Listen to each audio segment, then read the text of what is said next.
오늘 우리에게 주신 하나님 말씀은 사도행전 1장 6절부터 11절까지 말씀입니다.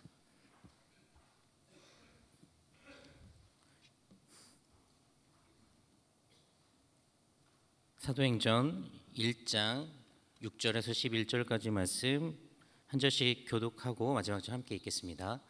그들이 모였을 때 예수께 여쭈어 이르되 주께서 이스라엘 나라를 회복하심이 이때니까 하니 이르시되 때와 시기는 아버지께서 자기의 권한에 두셨으니 너희가 알 바 아니요. 오직 성령이 너희에게 임하시면 너희가 권능을 받고 예루살렘과 온 유대와 사마리아와 땅끝까지 이르러 내 증인이 되리라 하시니라. 이 말씀을 마치시고 그들이 보는데 올려져 가시니 구름이 그를 가리어 보이지 않게 하더라. 올라가실 때 제자들이 자세히 하늘을 쳐다보고 있는데 흰옷 입은 두 사람이 그들 곁에 서서 이르되 갈릴리 사람들아 어찌하여 서서 하늘을 쳐다보느냐. 너희 가운데서 하늘로 올려지신 이 예수는 하늘로 가심을 본 그대로 오시리라 하였느니라. 아멘. 아멘. 법정에서 증인이라고 하는 사람은 아무나 설 수가 없습니다. 증인은 사건을 직접 경험한 사람을 증인으로 세우죠. 같은 그 시간 속에 있었고 같은 공간 안에 있었으며 실제로 봤거나 아니면 들었던 사람을 법정에서는 증인으로 세웁니다. 그래서 그 증인이 한 증언이라고 하는 그 말에는 반드시 무게가 있죠.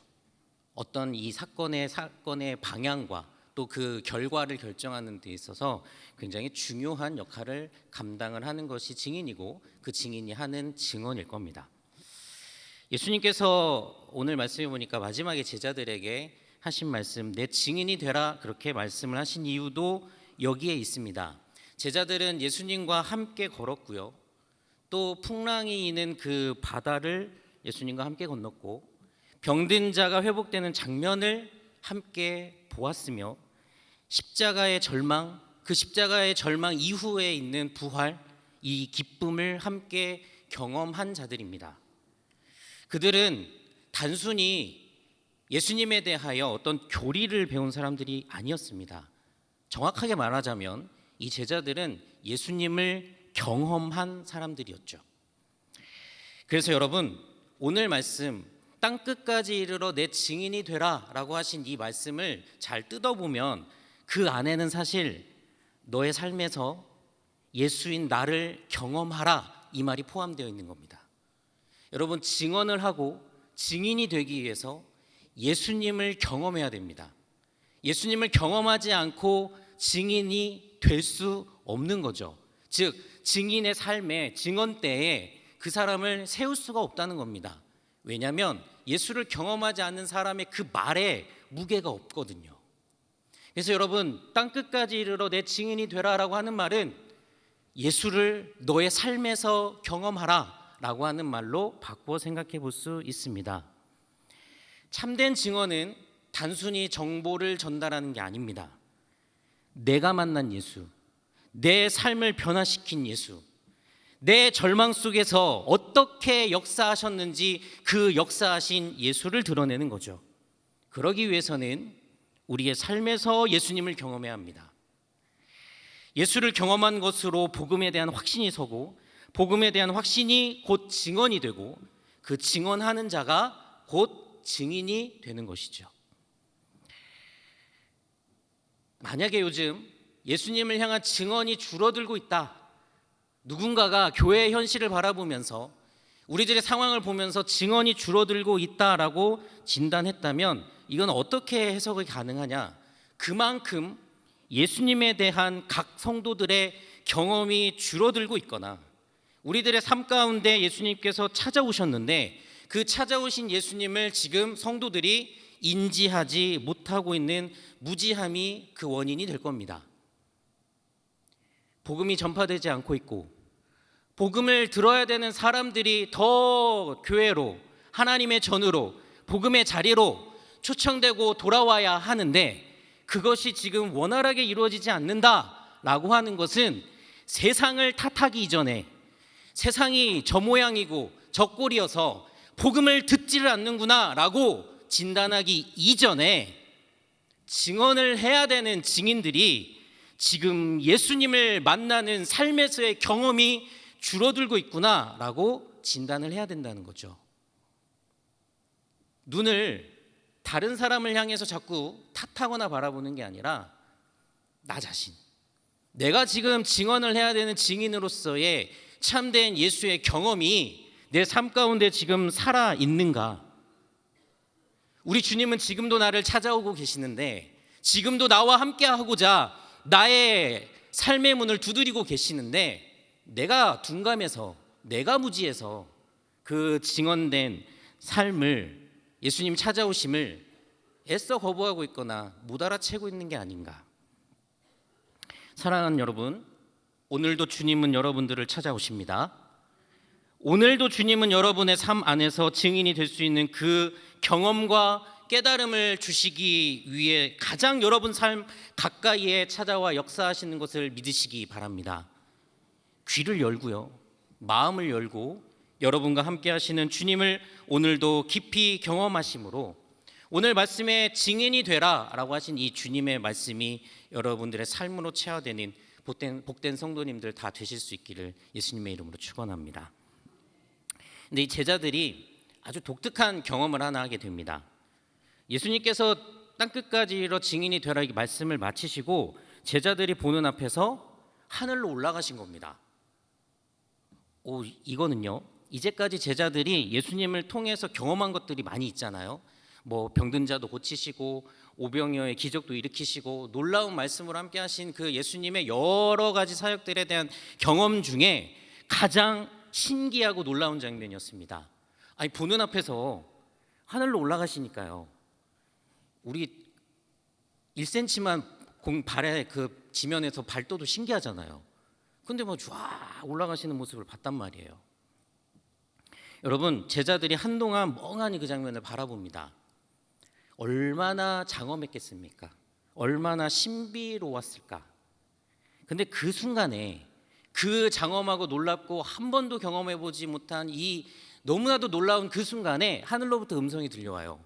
뭐라고 음성이 들려오냐면, 갈릴리 사람들아 어찌하여 서서 하늘을 쳐다보고 있느냐라는 음성이 들려옵니다.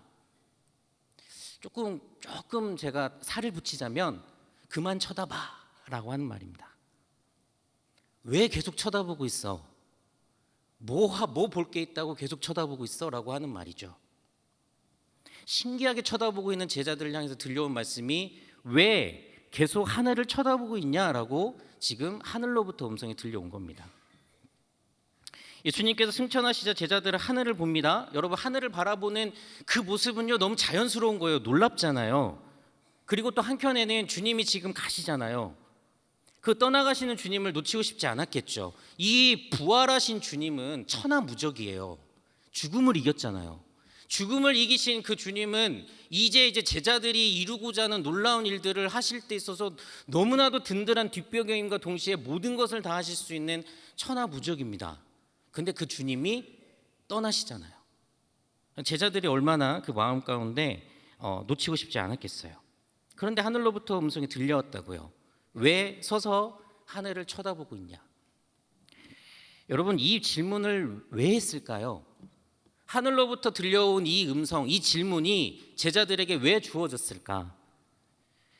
방금 전에 말씀드린 예수님의 마지막 부탁, 땅끝까지 이르러 내 증인이 되라는 이 말과 지금 제자들이 하늘을 쳐다보고 있는 이 모습이 서로 안 맞아서 그래요.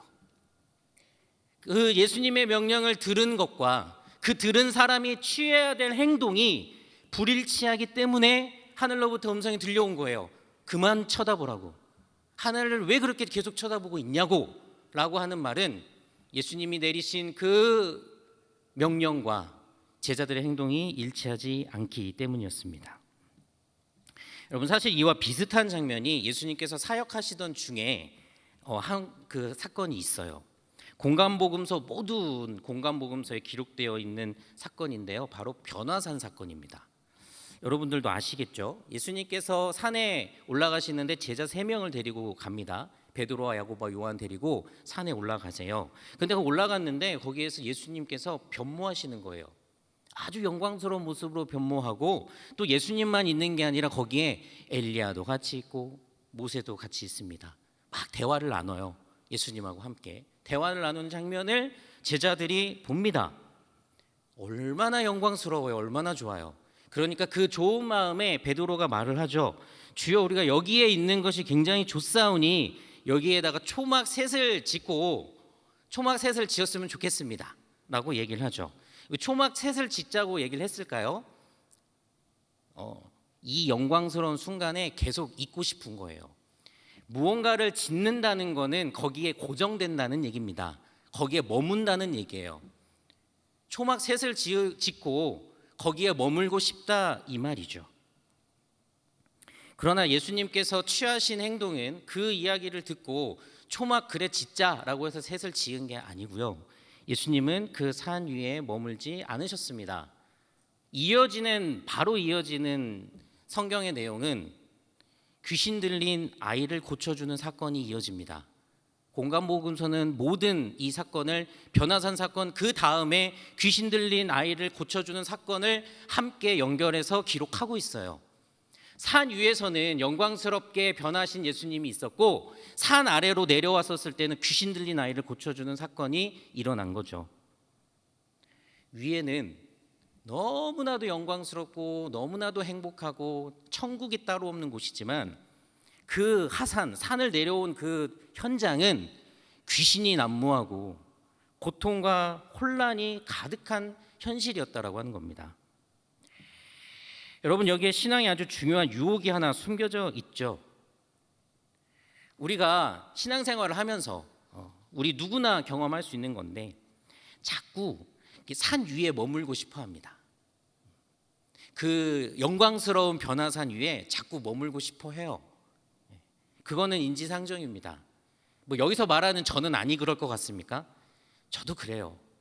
되도록이면 한 번 더 좀 편안하고 안락하고 조금 더 고통이 없고 고난이 없는 그런 상황들을 꿈꾸고요. 그런 일들이 일어나면 낼름 잡아가지고 내 거 만들고 싶은 유혹이 있죠. 근데 그거를 유혹이라고만 말할 수는 없고 하나님께서 우리들에게 그렇게 은혜로운 순간, 거룩한 감동, 깊은 기도 가운데 놀라운 영적인 체험, 이런 상황들이 우리들에게 찾아올 때 우리들의 마음 가운데는요, 그것이 계속되어서 거기에 계속 머물고 싶어하는 마음이 든다는 겁니다. 이게 베드로가 말한 초막셋을 짓고 싶습니다라는 말하고 똑같은 말이에요. 초막셋을 짓고 거기에 있고 싶어요. 그냥 죽을 때까지 그랬으면 좋겠어요. 그렇죠. 표정들은 목사님 그게 꼭 그렇게 좋은가요? 근데 경험해보지 않으셔가지고 그러실지 모르겠으나 여러분, 그 영광스러움과 아무 걱정이 없고 너무나도 행복한 그런 순간들만 내 삶 가운데 계속되었으면 좋겠다라고 하는 마음이 신앙생활을 하는 누구나 다 갖는다는 얘기입니다. 네, 여러분, 예수님께서 하신 행동을 우리가 한번 추적해서 따라가면 예수님은 그 영광스러운 변화산에 계시지 않고 그 산 위에서 내려왔다는 거예요. 머물지 않으셨습니다. 왠 줄 아십니까? 복음은 늘 산 아래를 향하기 때문입니다. 귀신 들린 아이가 있는 곳, 상처 입은 사람이 있는 곳, 눈물과 절망이 있는 곳으로 복음은 속성상 내려갑니다. 왜요? 예수님 자체가 복음이거든요. 복음이신 예수님이 그 영광스러운 자리에 머물지 않고 내려가십니다. 그것은 예수님께서 태어나실 때부터 예수님의 본성상 그랬어요. 하늘의 보좌를 버리고 낮고 낮은 이 땅 가운데 오신 예수님은 그 본성상 내려오시는 분이에요. 왜요? 복음의 시선과 복음의 방향이 그렇기 때문에 그렇습니다. 하나님께서 예수님을 이 땅 가운데 보내실 때 아예 결정된 그 시선과 방향은 내려가는 방향이고 내려가는 방향을 바라보고 계시고, 그래서 변화산의 그 영광스러움이 아닌 내려가시는 길을 택하신 것이죠. 거기가 고난이고 고통이고 아픔이고 절망이고 죽음이고 내 삶 가운데 있는 그 어지러움이다 할지라도 주님은 그 방향, 그래서 증인도 역시 그 시선, 그 방향으로 내려가야 하는 것이죠. 여러분, 사도행전에 그래서 하늘로부터 들려온 음성은 그러한 의도가 있는 겁니다. 제자들은 하늘만 바라보고 있죠. 놀랍다, 주님이 승천하시는구나, 따라갈까? 그런데 하나님은, 하늘의 음성은 왜 계속 쳐다보고 있니? 눈을 거기에 두는 게 아니야. 눈을 너희들이 가야 되는 곳으로 둬야 되는 거야 라고 지금 말씀하고 계신 겁니다. 하나님은 하늘만 바라보고 있는 제자들을 다시 예루살렘 거리로 내보내십니다. 증인의 시선은 그 하늘을 바라보고 있는 것에 고정되어 있는 게 아니고요, 그 하늘이 주는 뜻을 품고 세상을 바라보는 시선이 증인의 시선입니다. 여러분, 예수님은 단순히 말씀해 보니까 가라 이렇게 말씀하시지 않으셨습니다. 예수님께서 말씀하시는 것, 성령이 너에게 임하시면 권능을 받는다 했습니다. 복음의 사명, 우리가 시선을 바라보고 우리가 또 그곳을 향해서 우리들 눈을 고정해야 되지만 우리가 갖고 있는 그 열심만으로는 감당이 되지 않을 때가 있죠. 증인이라고 하는 사람들, 자신의 능력으로 세상을 변화시키는 사람이 아닙니다. 성령께서 행하시는 일에 참여하는 사람이죠. 그래서 이 시선을 이제 세상을 향해 나아가겠다라고 다짐한 사람이 마지막으로 해야 되는 것, 바로 성령의 임재를 경험해야 한다는 겁니다. 더 나아가서 성령의 충만함 속에 살아가야 된다라고 말씀드릴 수 있어요. 그래서 여러분, 처음에 말씀드렸던 우리 예수님이 나와 함께 하시는 그것을 경험하는 것과 이 성령의 임재와 충만함은 서로 뗄래야 뗄 수 없는 관계 속에 있다는 겁니다. 여러분들이 예수님을 어떻게 알게 되고 어떻게 경험하십니까? 그거는 지금 살아 역사하시는 성령의 임재를 통해서만 가능해요. 여러분, 성령의 임재를 경험하지 않으면 극단적으로 말해서 예수님을 경험할 수가 없어요. 왜요? 예수님은 이미 2000년 전 이상 그 시기를 살다 가셨거든요. 그런데 그 예수님께서 나는 가지만 나의 영, 하나님의 영, 성령을 너희들에게 보내서 그 성령이 너희들과 함께 할 거야, 성령과 함께하는 삶이고 나를 경험하는 삶이야 라고 말씀해 주셨기에 성령을 경험해야만이 예수님과 함께하는 것을 경험하는 겁니다. 그래서 여러분, 성령의 경험과 성령의 충만함은 선택이 아니에요. 여러분, 성령의 충만함을 받는 것은 필수입니다. 믿는 자들은, 예수를 믿는 자들은 성령님과 함께 동행하는 삶은 필수예요. 그래야 예수님을 아는 거고 예수님과 함께 할 수 있는 겁니다. 그러다 보면은 이렇게 생각은 할 수 있을 거예요. 그러면 선교는, 복음을 전하는 거는 성령이 너희에게 임하시면 권능을 받고 하는 거니까 영적인 체험을 하는 사람만 하는 건가? 그런 사람들에게만 주어진 사명이 선교인가? 나는 아직 예수님도 잘 모르고 성령의 충만함도 부족하니까 선교는 지금 내가 해야 될 게 아니고 나는 나중에 조금 성령 충만함을 입으면 하면 되나? 이렇게 생각하실 수도 있겠죠. 그런데 예수님께서 하신 말씀은 분명합니다. 참된 증인의 삶은 성령의 권능 안에서 이루어진다라고 하는 겁니다. 왜냐하면 사람의 마음을 변화시키는 분이 결국 성령이시기 때문입니다. 즉, 내가 뭘 어떻게 해가지고 하는 것이 아니라 성령이 하세요. 성령이 하시기 때문에 나는 성령님과 함께하는 삶을 살겠노라고 그 삶을 살아가는 것을 통해서 하나님께서는 선교를 이루어 가시고 그 선교의 현장 가운데 내가 거할 수 있게 되는 겁니다.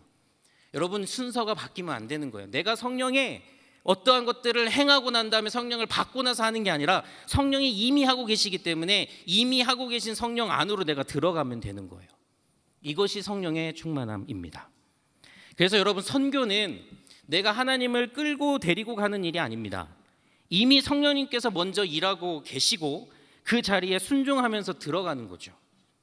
사도행전을 보면은 먼저 성령님께서 움직이십니다. 베드로보다 먼저 고넬료를 준비하고 계시고, 빌립이 달려갔지만 이미 에티오피아 내시의 마음을 흔들고 계셨고, 바울이 열심히 복음을 향해서 뛰어갔지만 복음의 길을 여신 분은 성령 하나님이십니다. 증인은 성령 하나님을 대신하는 그러한 사람이 아니고 성령께서 이미 역사하시는 그 현장으로 부름을 받은 사람이 바로 증인이라고 하는 것이죠. 말씀에 세 가지가 있었어요. 우리 임사물 목사님 잘 정리하니까 저도 한번 정리 한번 해볼게요.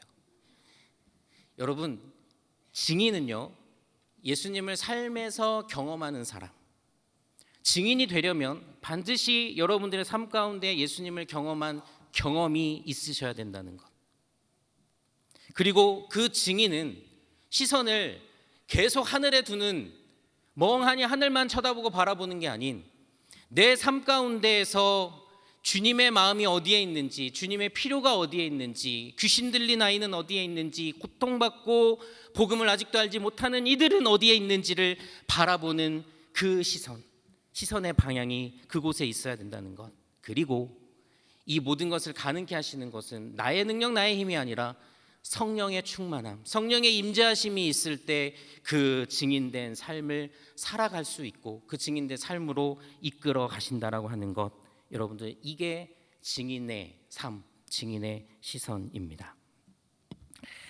제가 작년에 위임 목사님과 몇 분 성도님들과 함께 네팔 비전 트립을 다녀왔습니다. 그곳에서 포카라라고 하는 지역으로 가서 히말라야 산맥 안에 들어가게 되었는데요. 이거 제가 찍은 거예요. 이 사진은 아닌데 풍경만 좀 보여주실까요? 네. 여러분, 이거를요 제 핸드폰으로 찍었어요. 제 핸드폰 진짜 안 좋은 사양이 이렇게 좋은 폰이 아니거든요. 안 좋은 폰으로 찍었는데 이 정도 나와요. 이게 잘 찍는 분들은 얼마나 작품이 나왔겠어요. 그냥 아무 생각 없이 카메라 대고 찍은 사진이에요. 여러분, 저게 히말라야입니다. 히말라야라고 하는 그 산맥에 있는 산들의 모습이고 네팔 히말라야에 올라가면 보여주는 풍광이에요. 여러분, 제가 무슨 생각을 할게요? 이곳에 초막 셋을 짓고 주와 함께 영원히. 진짜로 내려오고 싶지 않을 만큼 너무나도 예쁜 풍경입니다. 제가 생각했어요. 네팔이라는 나라는 참 하나님께 축복을 받았다. 이걸 그냥 공짜로 받은 거잖아요. 이거 우리나라에다가 갖다 놓을 수 없잖아요. 근데 이 풍경과 이 산과 이 아름다운 자연을 그대로 물려받은 나라기에 참 복받은 나라다, 그런 생각을 했습니다. 그런데 이 포카라를 가기 전에 제가 도시 카트만두 시에 있었는데요. 이 산맥 안에서 머무면서 그 도시의 전경이 자꾸 생각이 났어요.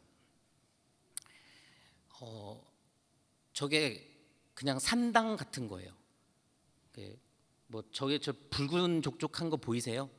피입니다, 피. 그냥 피예요. 그러니까 짐승 잡아서 제사하던 현장입니다. 이게 그냥 그 일반 카트만두 시 모습이고, 아까 사진이 지나갔었는데 이 사진 잠깐 보여줘. 저 붉은색 보이시죠? 페인트가 아니고 피예요. 저 돌이 신성하다고 해가지고 저 돌에다가 막 이렇게 제사하고 저 돌을 막 신성시하고 하는 그 현장인데, 저희가 다 수해를 입어가지고 물에 다 쓸려 내려갔는데 쟤만 남아 있더라고요. 그러니 얼마나 더 신성시했겠어요. 모든 것들은 다 쓸려 나가는데 쟤만 버티고 있으니까 저기에 뭔가 막 정말 굉장히 막 신적인 능력이 있다라고 생각을 했겠죠. 여러분, 제가 여기도 갔고 히말라야도 갔거든요. 저는 어디에 있고 싶었겠습니까? 초막을 지으면 어디에 짓는 게 맞을까요? 히말라야 산자락에 짓는 게 낫죠. 혼재된 종교, 아직도 복음 밖에서 머물고 있는 그 영혼들, 먼지와 소음, 혼란스러운 거리, 가난과 종교적 열심 속에서도 채워지지 않는 사람들의 눈빛, 시체를 태워가는 그 연기들, 그 매캐한 냄새들. 여러분, 그때 제가 던질 수 있는 선교적인 질문은 딱 하나였습니다. 진짜 복음이 필요한 곳이 어디일까? 복음이 필요한 곳은 어딘가? 저 너무나도 아름다운 저 산 위인가? 아니면 이 혼돈의 도시인가? 여러분, 우리 기독교는 기도원들을 제외하고는 산에다가 교회를 세우지 않습니다. 여러분, 우리는 왜 산에다가 교회를 세우지 않습니까? 우리가 산에 교회를 세우지 않는 이유는 교회가 있어야 될 곳은 여기이기 때문에 그래요. 교회가 있어야 될 곳은 바로 이 지상 땅입니다. 이 죄 많고 혼란스럽고 혼탁하며 고난과 절망이 끊이지 않는 이곳에 교회가 있어야 돼요. 왠 줄 아십니까? 주님의 시선이 거기에 있기 때문에 그렇습니다. 예수님의 시선이 언제나 산 아래를 향하고 있었습니다. 변화산 위에서는 하나님의 영광이 충만했지만 선교는 변화산 아래에서 이루어졌습니다. 그리고 주님은 변화산 위에 머물지 않으셨죠. 제자들이 하늘만 바라보도록 두지 않으셨습니다. 주님의 시선이 향한 그 땅으로 함께 내려오셔서 직접 복음이 되어 주셨습니다. 그리고 오늘 우리에게도 말씀하십니다. 왜 서서 하늘만 바라보고 있느냐? 주님은 우리에게 사람들이 살아가는 자리로, 눈물과 절망이 있는 거리로, 성령께서 이미 먼저 일하고 계신 그 현장을 바라보라고, 그 시선이 바로 증인의 시선이라고 말씀을 해주고 계십니다. 사랑하는 여러분, 우리는 이번 한 주간 세계 선교 주간으로 보내고 있습니다. 선교는 당연히 해야 된다라고 하는 말은 수도 없이 많이 들으셨겠죠. 뭐 더 말씀드리지 않아도 충분할 것 같습니다. 하지만 선교는 여러분 머릿속에서 이렇게 맴도는 추상적인 이론이 아니라고 하는 것을 우리가 다시 한번 좀 성찰을 해봤으면 좋겠습니다. 그러면 질문이 생겨야 돼요. 그 질문이 세 가지가 있는데 잘 들어보시죠. 나는 복음의 증인으로 살아가기 위해 오늘도 주님을 만나고 경험하며 그 증거들을 지금 쌓아가고 있는가? 나의 시선이 하늘만 쳐다보는 것에 머물러 있어서 주님께서 바라보시는 땅을 향한, 영혼을 향한 그 시선을 외면하고 있는 것은 아닐까? 나는 복음을 전함에 있어 성령님의 임재를 경험하고 그 능력으로 지금 행하고 있는가? 사랑하는 여러분, 기회가 되시면, 유가도 많이 올라가고 하긴 했지만 여러분 기회가 되시면 세계 곳곳에 흩어져 있는 선교의 현장을 방문하시는 경험을 해보셨으면 좋겠습니다. 내가 주님을 귀로 들었을 때보다 눈으로 보고 직접 경험하는 감동이 크듯이 선교적인 당위성이 여러분들의 귀로 들리는 것이 아니라 내 눈으로 직접 보고 내가 직접 살을 맞닿는 그 곳에서 선교는 하나님의 마음이 있는 거구나라고 하는 것을 더 분명하게 느끼실 겁니다. 근데 더 중요한 거는 그 관심이 내 관심이 아니고 주님의 그 시선에 맞춰질 때 진짜 선교가 될 수 있다는 것을 꼭 믿으시기 바랍니다. 선교 현장을 여러분 나아가시죠. 나아가시기 전에 일상에서 만나는 나의 주님과의 그 경험을 충분하게 쌓으십시오. 주님과의 만남을 충분하게 쌓는 것은 내가 증인으로 살아가는 증언할 말을 쌓는 겁니다. 그걸 충분히 쌓으십시오. 그리고 선교 현장으로 나가기 전에 우리 주변의 고통과 아픔을 경험하는 그 영혼들에 대한 관심, 내가 지금 있는가 한번 살펴보십시오. 내 주변에 있는 사람들에 대한 관심, 그 훈련을 통해서 더 먼 곳에 있는 이들을 향한 주님의 마음을 여러분들이 전해줄 수 있을 겁니다. 그리고 가장 중요한 거, 언제나 성령의 임재와 충만함을 날마다 사모하면서 하나님과 동행하는 삶을 살아가는 여러분 모두가 될 수 있기를 예수님의 이름으로 축원합니다.